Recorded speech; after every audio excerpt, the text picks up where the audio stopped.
ஹஸரத் ரசூலுல்லாஹ் சொன்னார்கள், இப்னு மாஜாவினுடைய பதிவு, அபூதாவூதிலே இந்த ஹதீஸ் இருக்கிறது, யார் ஒருவர் இஸ்திக்ஃபார் செய்வதை வழக்கமாக்கி கொண்டாரோ, தன்னுடைய அன்றாட செயலில் ஒன்றாக வைத்து கொண்டாரோ.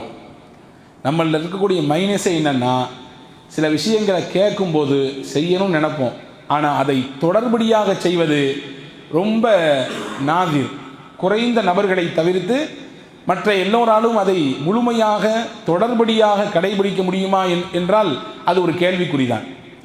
ஃபஜர் தொழுகையினுடைய சிறப்பை பற்றி கேட்கும்போது டெய்லி ஃபஜர் தொழுன்னு நினைப்போம், ஆனால் தூக்கம் நம்மை மிகைத்து விடும். பல நேரங்களிலே அதில் கலந்து கொள்ள முடியாமல் நாம் தடுக்கப்பட்டு போவோம். சில நல்ல காரியங்களை கேட்கும் பொழுது ஆர்வம் ஏற்படும், ஆனால் அந்த ஆர்வம் ஒரு சில நாட்களிலேயே அப்படியே குன்றி போய்விடும். ரசூலுல்லாஹ் சொல்கிறார்கள் பாருங்கள், அவர்களின் வார்த்தையை கவனியுங்கள்.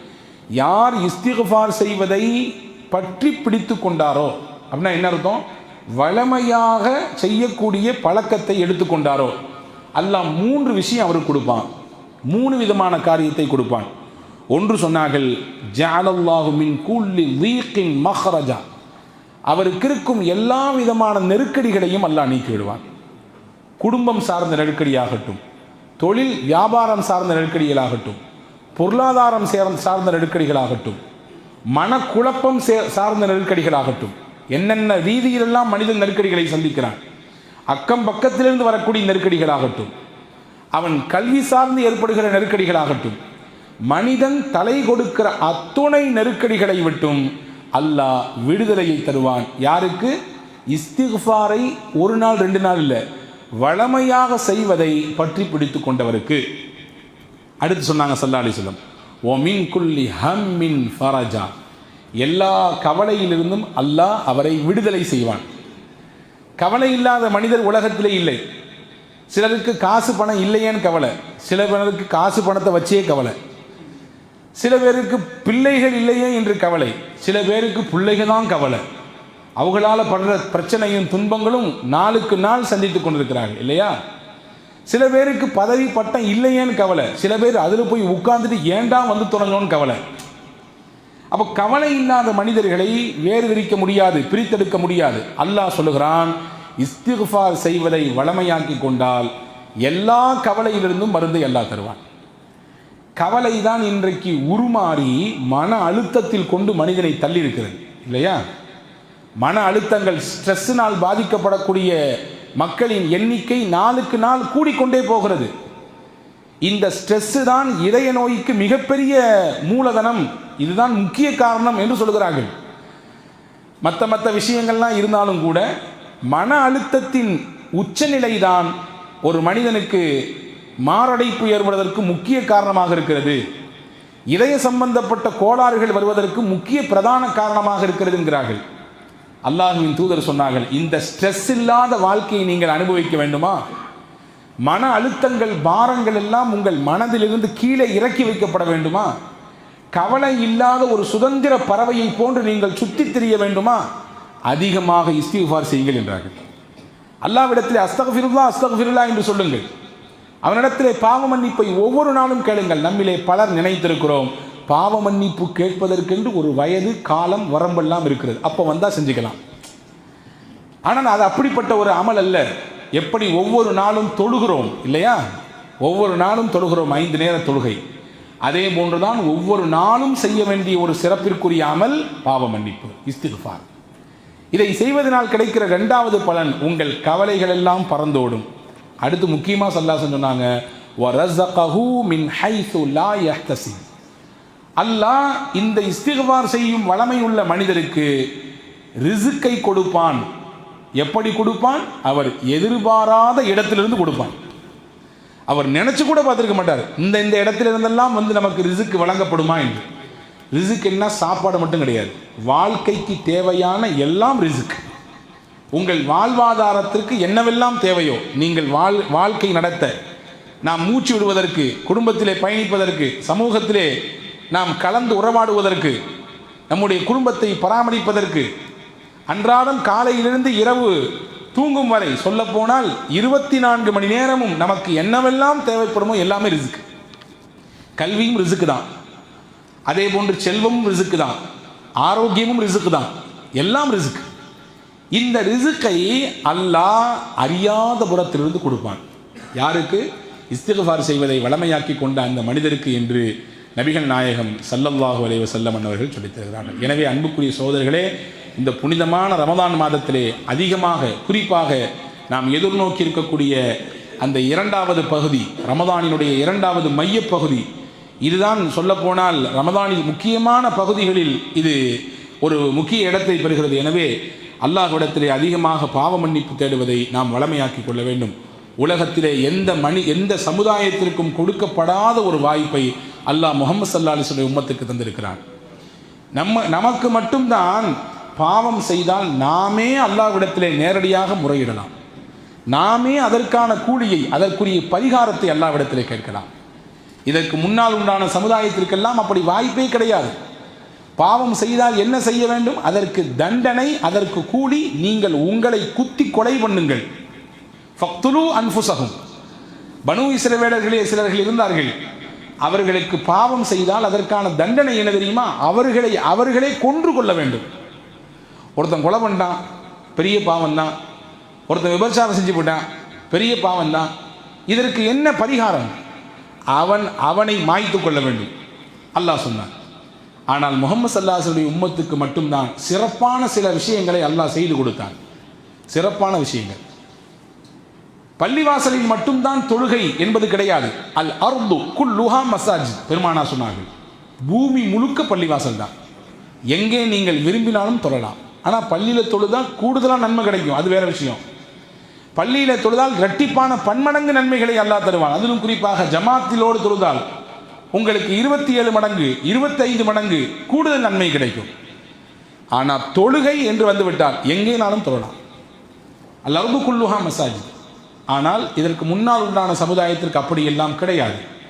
குறிப்பிட்ட இடத்தில் வந்து அவர்கள் தொழுதால் மட்டும்தான் அவர்கள் தொழுகை ஏற்றுக்கொள்ளப்படும். நம்முடைய ஆடையில ஏதாவது அசுத்தம் பட்டுவிட்டால் கழுவி கொண்டால் போதுமானது. முன்னால் உண்டான சமுதாயத்திற்கு இப்படி இருந்தது. அந்த இடத்தை அப்படியே கத்தரித்து வெட்டி தூர எறிய வேண்டும். ஆனால் பெருமானா ஸல்லல்லாஹு அலைஹி வஸல்லம் சமுதாயத்திற்கு அல்லாஹ் அப்படி வைக்கவில்லை. அதே போன்று நபிகள் நாயகம் ஸல்லல்லாஹு அலைஹி வஸல்லம் அன்னவர்களுக்கு கொடுக்கப்பட்ட அந்த சமுதாயத்திற்கு வழங்கப்பட்ட சிறப்பு அம்சங்களிலே ஒன்றுதான், ஒருவர் பாவம் செய்துவிட்டால் 2 சொட்டு கண்ணீர் வடித்து அல்லாஹ்விடத்திலே தௌபா செய்தால் போதும், அல்லாஹ் மன்னித்து விடுவான். 2 சொட்டு கண்ணீர் வரவில்லை என்றால் வருவதை போன்று நடியுங்கள் என்று பெருமானா சொன்னார்கள். உபுக்கு ஃபஇல்லம் தபுக்கு ஃபத்தபாக்கு. நீங்கள் கண்ணீர் வடிப்பதற்கு முயற்சியுங்கள் அல்லாஹ்வின் சன்னிதானத்திலே, உங்கள் பாவக்கரைகளை எண்ணி. உங்கள் கண்ணீர் வரவில்லையா, கண்ணீர் வருவதை போன்று பாவனை செய்யுங்கள். அழுவதை போன்று நீங்கள் அல்லாஹ்விடத்தில் நடியுங்கள். தொழுவதை போன்று நடிக்க முடியாது, நோன்பு வைப்பதை போன்று நடிக்க முடியாது, ஜக்காத்து கொடுக்கிற மாதிரி இங்கிட்டு கொடுத்து அங்கிட்டு வாங்க முடியாது, நடிக்க முடியாது. ஹஜ்ஜுக்கு போகாமையே ஹாஜின்னு போட்டுக்கிட்டு நம்ம நடிக்க இயலாது. ஏதாவது செயலை செய்து நடிக்க முடியுமா? இபாதத்திலே குரான் ஓதுற மாதிரி அப்படி வேற ஏதாவது படிச்சுக்கிட்டு அப்படி நடிக்கிற மாதிரி காட்சிப்படுத்த முடியுமா? அப்படி காட்சிப்படுத்தினால் அதற்கு நன்மை உண்டா? தொழுவதை போன்று ஒருவர் நடிக்கிறார், தொழவில்லை, நன்மை உண்டா? கிடையாது. ஆனால் ஒரு விஷயத்தை அல்லாஹ்வின் தூதர் செய்ய சொல்கிறார்கள். செய்ய இயல்பாக வரவில்லையா, நீங்கள் செய்வதை போன்று பாவனை செய்யுங்கள். அந்த அந்த அந்த அந்த பாவனையை கொண்டு வாருங்கள், அதற்கு அல்லாஹ் நன்மை கொடுப்பார். அப்படி என்றால் எவ்வளவு பெரிய ஒரு பேர் உபகாரத்தை பெருமானா ஸல்லல்லாஹு அலைஹி வஸல்லம் அவர்கள் இந்த உம்மத்திற்கு வாங்கி தந்திருக்கிறார்கள் என்பதை நாம் இங்கே கவனப்படுத்த வேண்டும். எனவே அன்புக்குரியவர்களே, புனிதமான இந்த ரமதான் மாதத்திலே அல்லாஹ்விடத்திலே ஒவ்வொரு நாளும் கண்ணீர் விட வேண்டும். ஒவ்வொரு நாளும் நம்முடைய கண்ணீர் என்பது விலை மதிப்பற்றது.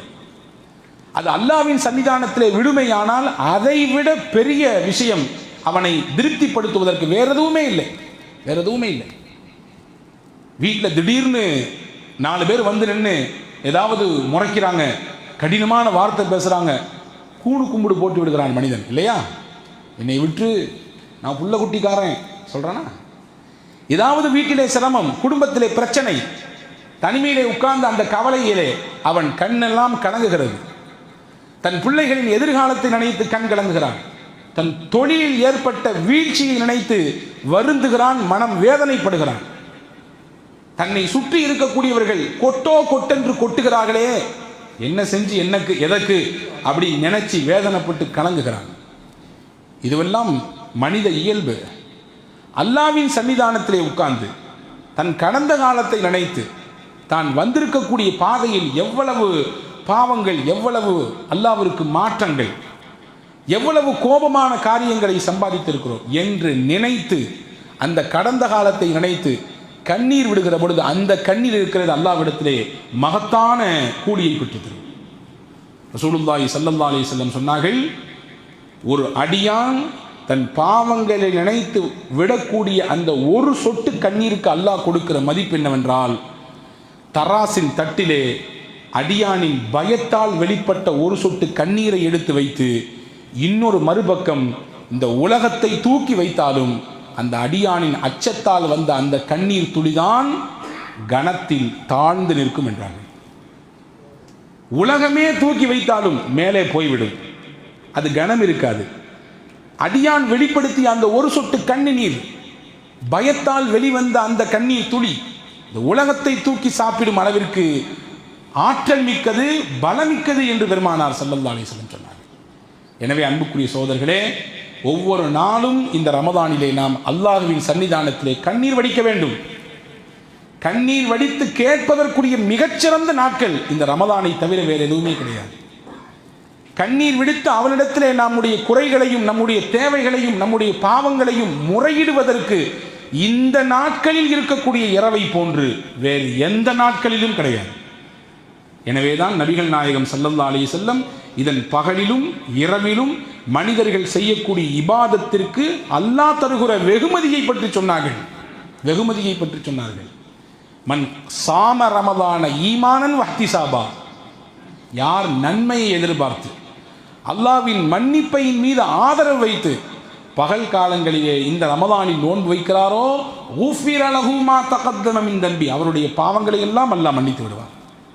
ரெண்டாவது சொன்னாங்க, மன் காம ரமதான ஈமான வஹ்திசாபா, ரமதானில் யார் நன்மையை எதிர்பார்த்து அல்லாஹ்வின் பாவ மன்னிப்பின் மீது ஆதரவு வைத்து இரவிலே நின்று வணங்கி வழிபடுவதற்கு முயற்சிப்பார், அல்லாஹ்வின் தூதர் சொன்னார்கள், அவருடைய முந்தைய பாவங்களை எல்லாம் அல்லாஹ் மன்னித்து விடுகிறார். இப்போ பாவ மன்னிப்பு தான் இந்த ரமதானிலிருந்து நமக்கான மிகப்பெரிய விஷயம். அதை எப்படியாவது அடைவதற்கு முயற்சிக்க வேண்டும். முக்கியமான ஒரு டெண்டர் விடுகிறான் வைத்துக் கொள்ளுங்கள், நம்முடைய கம்பெனியிலிருந்து அதை எடுக்க வேண்டும். எவ்வளவு முயற்சிக்கிறோம், ஒரு மிகப்பெரிய வாய்ப்பு வருகிறது, அதை அடைவதற்கு, அதை நாம் தனதாக்கிக் கொள்வதற்கு எவ்வளவு முயற்சிகளை எடுக்கிறோம். முக்கியமான இடம் நம் வீட்டுக்கு பக்கத்திலே வருகிறது, வேறு ஆள் வந்து வாங்கிவிட்டால் தொந்தரவு, எப்படியாவது இதை நாம் எடுத்துக்கொள்ள வேண்டும் என்பதன் மீது எவ்வளவு முயற்சி இருக்கிறது. தொழிலிலே போட்டி, கடும் போட்டி, ஆனால் இதிலே நான் நிலைக்க வேண்டும், நிற்க வேண்டும், என்னென்ன தந்திரங்களை யோசிக்கிறோம், செய்கிறோம் இல்லையா? இந்த ரமதானில் நமக்கான தந்திரம், நமக்கான லட்சியம் அல்லாஹ்வின் மன்னிப்பை முழுமையாக பெற்றுவிட வேண்டும். அல்லாஹ்வின் மன்னிப்பை பெற்றவர்களாகத்தான் இந்த ரமதானை விட்டு நாம் கடக்க வேண்டும், நம்மை விட்டு ரமதான் போக வேண்டும். மன்னிப்பிற்கான பல வழிகளை மார்க்கம் சொல்லித் தருகிறது. அதிலே 3 விஷயத்தை மட்டும் சொல்லுகிறேன், கவனத்தில் கொள்ளுங்கள். அது ரமதானிலும் கடைபிடியுங்கள், ரமதான் அல்லாத நாட்களிலும் அதை பின்பற்றுவதற்கு முயற்சியுங்கள். 1, அல் முஹாஃபதத்து அல ஸலா, தொழுகையின் மீது பேணுதல் உள்ளவராக, தொழுகையை பேணி பாதுகாக்கக்கூடிய மனிதராக ஒருவர் இருந்தால் அல்லாஹ் அவரை நிச்சயம் மன்னிப்பான். தன்னுடைய மன்னிப்பின் வளையத்திற்குள்ளே அவரை கொண்டு வந்து விடுவான். எங்கே சுற்றி எங்கே வந்தாலும் அந்த நேரம் வந்துவிட்டால் அவருக்கு மணியோசை அடிக்க வேண்டும். தொழுகை இது ஃபரலை நிறைவேற்ற வேண்டிய நேரம்.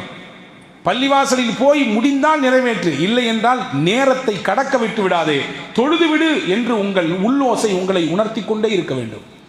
அப்படிப்பட்ட நபரா நீங்கள்? உங்கள் கையை கொடுங்கள், உங்களை விட சிறந்த நபர் வேறு யாரும் இல்லை.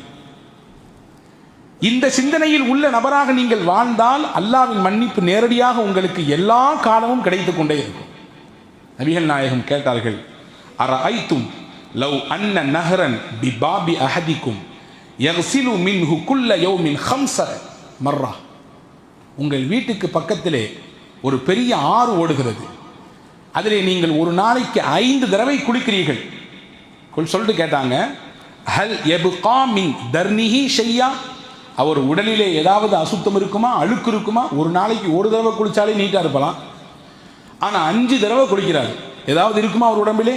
சஹாபாக்கள் சொன்னார்கள், நிச்சயம் இருக்காது யா ரசூலல்லாஹ். ஃபதாலிக மிஸ்லு ஸலாத்தில் ஹம்ஸ் யம்ஹுல்லாஹ பிஹின்ன அல் ஹதாயா. இப்படித்தான் ஒரு மனிதர் ஒரு நாளைக்கு 5 முறை தொழுது விட்டால் அவர் பாவங்கள் எல்லாம் அவரை விட்டு உருண்டு ஓடிவிடும். எப்படி 5 முறை குளித்தால் உடலிலே அசுத்தமோ அழுக்கோ நாற்றமோ இருக்காதோ, அப்படித்தான் ஒரு நாளைக்கு ஒருவர் 5 தடவை தொழுது விட்டால் அவர் பாவங்கள் அவர் உடலிலோ அவருடைய இன்ன பிற பாகங்களிலோ இருக்காது, அவர் தூய்மையாகி விடுவார் என்றார்கள் பெருமானா ஸல்லல்லாஹு அலைஹி வஸல்லம். அப்போ பாவங்கள் அழிக்கப்படுவதற்குரிய முதல் காரணம் 5 நேர தொழுகையிலே நாம் கவனம் எடுக்க வேண்டும். ரமதானிலே பள்ளிகள் தோறும் கூட்டம் நிரம்பி வழிகிறது இல்லையா? 5 நேர தொழுகையும் ஜும்மாவை போன்றிருக்கிறது எல்லா பள்ளிகளும். ஏன் ரமதான் போய்விட்டால் மற்ற நாட்களிலே அந்த ஈடுபாடு வரவில்லை? நாம் நமக்கு நாமே கேட்டுக்கொள்ள வேண்டிய கேள்வி இது. எனவே பாவ மன்னிப்பை எதிர்நோக்கி இருக்கக்கூடிய நாம், ரமதானின் மூலமாக மன்னிப்பை அடைந்துவிட வேண்டும் என்ற லட்சியத்தில் இருக்கக்கூடிய நாம் அதை தொடர்படியாக மற்ற மாதங்களிலும் பெற வேண்டும் என்றால் 5 கால தொழுகையிலே நீங்கள் நியமமாக பேணுதலாக இருங்கள். உங்களுக்கும் எனக்கும் நான் சேர்த்து சொல்லிக் கொள்கிறேன். 2வது காரணம் இஸ்பாகுல் உது வல் மஷி இலல் மசாஜித். ஒதுவை பரிபூர்ணமாக செய்வது, பள்ளிவாசலுக்கு முடிந்த அளவுக்கு நடந்து வருவது, இது உங்களை அல்லாஹ்விடத்திலே அந்தஸ்தை உயர்த்தி கொடுக்கும், உங்கள் பாவங்களை எல்லாம் போக்கும். ஹஜ்ரத் ரசூலுல்லாஹ் கேட்டார்கள், அலா அதுல்லுக்கும் அலாமா யம்ஹுல்லாஹு பிஹில் ஹதாயா வ யர்ஃபஉ பிஹி தரஜாத். உங்கள் பாவங்களை எல்லாம் அழிக்கக்கூடிய, உங்கள் அந்தஸ்தை அல்லாஹ்விடத்திலே உயர்த்தி வைக்கக்கூடிய காரியத்தை உங்களுக்கு சொல்லித் தரட்டுமா என்று கேட்டு பெருமானா ஸல்லல்லாஹு அலைஹி வஸல்லம் சொன்னார்கள், இஸ்பாகுல் உது அலல் மகாரி. மனம் வெறுக்கும் நேரத்திலும் கூட ஒதுவை பரிபூரணமாக செய்யுங்கள். ஒது செய்யக்கூடிய அந்த விதத்திலே பரிபூரணத்தை நீங்கள் கையாளுங்கள். ஒரு தடவை செய்வது ஃபர்து, 3 தடவை செய்வது சுன்னத். ஒவ்வொரு உறுப்புகளையும் கழுவது, அது எல்லா நேரத்திலும் அதை மிகச்சிறப்பாக கடைபிடியுங்கள். 1. அடுத்து சொன்னாங்க வக்கத்ரத்துல் ஹுதா இலல் மசாஜித். பள்ளிவாசலுக்கு சில எட்டுக்கள் எடுத்து வைத்து நடந்து வாருங்கள். சில எட்டுக்கள். காரணம், நீங்கள் ஒவ்வொரு எட்டை எடுத்து வைக்கும் பொழுதும் ஒரு பாவம் அளிக்கப்படுகிறது, ஒரு அந்தஸ்தை அல்லாஹ் உங்களுக்கு உயர்த்துகிறான். உங்களுக்கான தரஜா அல்லாஹ்விடத்திலே உயர்ந்து போய்கொண்டே இருக்கும். அடுத்து சொன்னாங்க வன்திபாரு ஸலாத்தி பஅத ஸலா.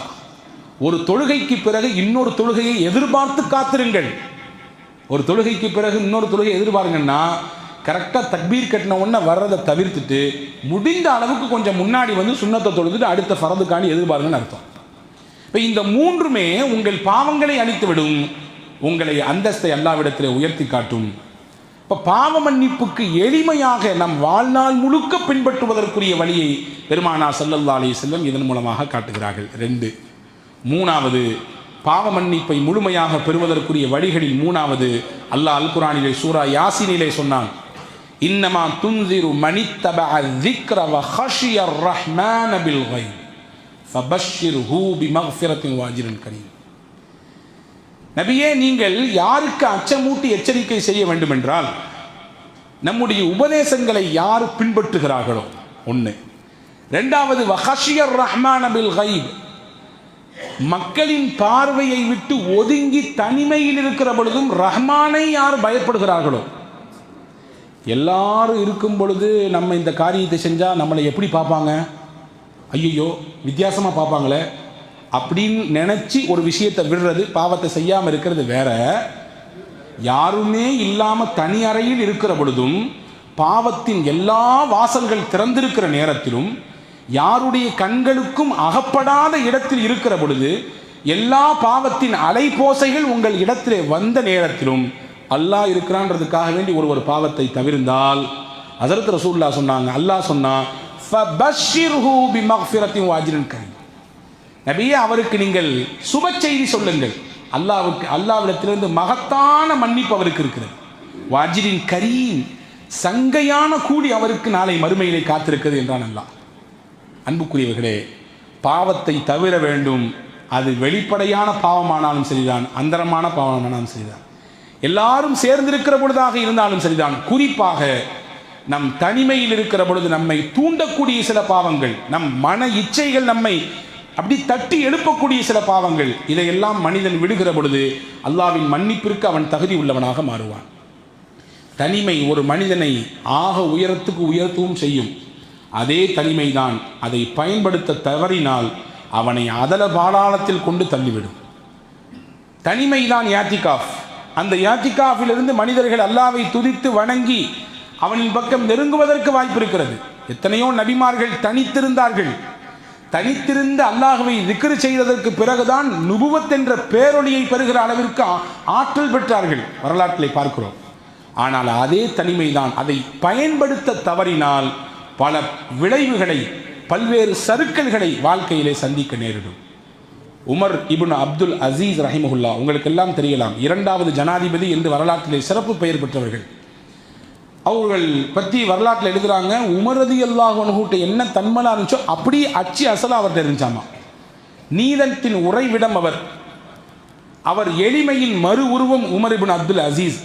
சொல்ல போனால் வரலாற்றில் எப்படி எழுதுறாங்க, 4 ஹுலஃபா உர் ராஷிதீன்கள் இருந்தாங்க, 5வது ஹுலஃபா உர் ராஷிதீன் உமர் இப்னு அப்துல் அசீஸ் எழுதுறாங்க. அவ்வளவு சிறப்பான ஆட்சியை கொடுத்தவர். இந்த சிந்தனையும் இந்த தார்மீக பொறுப்பும் அவருக்கு எப்படி கிடைத்தது? வேற எப்படியும் கிடைக்கல, அவங்களுடைய சந்ததி, அவங்களுடைய முன்னோர்கள் வழியாக அப்படியே அவருக்கு கிடைத்தது. வரலாற்றில் எழுதுகிறார்கள், உமர் ரலியல்லாஹு அன்ஹு அவருடைய ஹிலாஃபத்தின் காலத்திலே இரவிலே ரோந்து போகிறார்கள், ஊரை அப்படியே கண்காணிக்க. போகிற இடத்திலே ஒரு வீட்டிலே உள்ளே இருந்து சத்தம் கேட்கிறது. ஒரு இளம்பெண் பாலை கறந்து வைத்திருக்கிறாள். அந்த இளம்பெண்ணுடைய தாயார் அந்த பெண்ணிடத்திலே சொல்லுகிறாள், கொஞ்சம் தண்ணியை ஊற்றி கலந்து மக்களுக்கு டிஸ்ட்ரிபியூஷன் பண்ணலாம் அப்படின்னு சொல்கிறாங்க. அந்த அம்மா சொல்லுது, பண்ணக்கூடாது, உமர் ரலியல்லாஹுடைய உத்தரவு இருக்குது, தண்ணியை பாலில் தண்ணியை கலக்கக்கூடாது, தப்பு.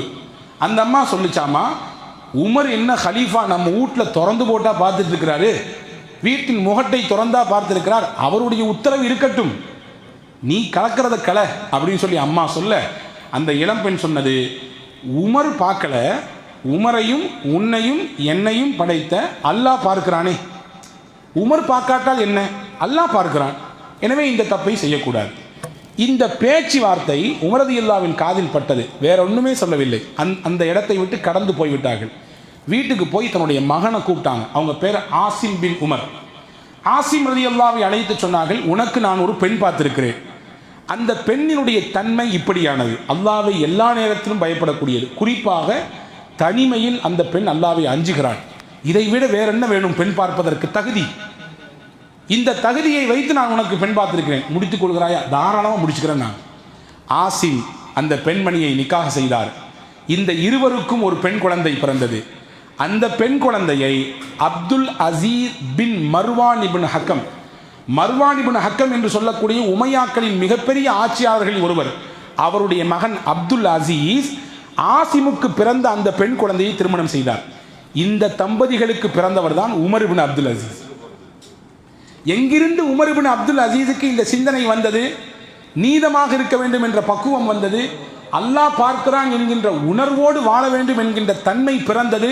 அவங்க அம்மா வழியாக வந்தது, அவர்களுடைய மூதாதிரிகளின் வழியாக வந்தது. எனவே அன்புக்குரிய சகோதரர்களே, இங்கே சொல்ல வரக்கூடிய செய்தி என்னவென்றால், அல்லாஹ் பார்க்கிறான் என்ற உணர்வு நம் தனிமையில் இருக்க, குறிப்பாக தனிமையில் இருக்க வேண்டும், எல்லா நேரத்திலும் இருக்க வேண்டும். அப்படி இருக்குமையானால் மனிதன் பாவத்தை விட்டு தவிர்ந்து வாழுவான். அப்படிப்பட்ட சிந்தனையில இருக்கக்கூடியவர்களுக்கு அல்லாஹ் முழுமையான மன்னிப்பை தருவான் என்று அறிஞர்கள் சொல்கிறார்கள். ஆக இந்த 3 விஷயத்தை நாம் கவனத்தில் வைத்து அதை செயல்படுத்த முனைவுமையானால் வல்ல ரஹ்மானின் பரிபூரணமான மன்னிப்பை பெற முடியும். தௌபாவிற்குரிய மாதமாக இருக்கிறது. அல்லாவிடத்திலே அழுது அல்லாவிடத்திலே கண்டிப்போடு அவனிடத்திலே உரிமையோடு கேட்கக்கூடிய மாதமாக இந்த ரமதான் இருப்பதினாலே நம்முடைய எல்லா தேவைகளையும் கேட்பதோடு நம்முடைய கடந்த காலத்திலிருந்து பாவங்கள் மொத்தமும் அளிக்கப்பட்டு தூய்மையானவர்களாக பரிசுத்தமானவர்களாக நாம் மீண்டு எழ வேண்டும் என்கின்ற அக்கறையோடு நம்முடைய துவாவிலே இதை இணைத்துக் கொள்வோம். வல்ல ரஹ்மான் அப்படிப்பட்ட உயர்ந்த நற்பாக்கியத்தை உங்களுக்கும் எனக்கும் எல்லா மக்களுக்கும் வழங்கிய புரிவானாக. ஆமீன். வாஹிர் தாவானா அல்ஹம்துலில்லாஹி ரப்பில் ஆலமீன். அஸ்ஸலாமு அலைக்கும்.